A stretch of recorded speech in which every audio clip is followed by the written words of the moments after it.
En toe die wat dwaas was, het hulle lampe geneem en hulle het geen olie met hulle saamgeneem nie. Hulle het geen wat gehad, geen olie nie.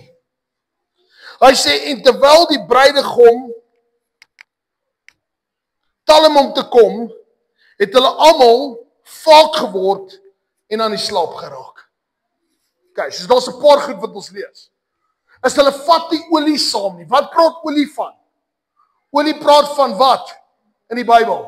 Die Heilige Gees. Okay, soos die olie praat van wat? Van die Heilige Gees.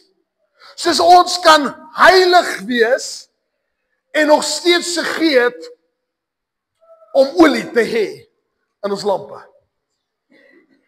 Jy kan regtig 'n mooi lewe en nog steeds nie die bruidegom tegemoet gaan nie, omdat jy nie deur die Heilige Gees lewe nie.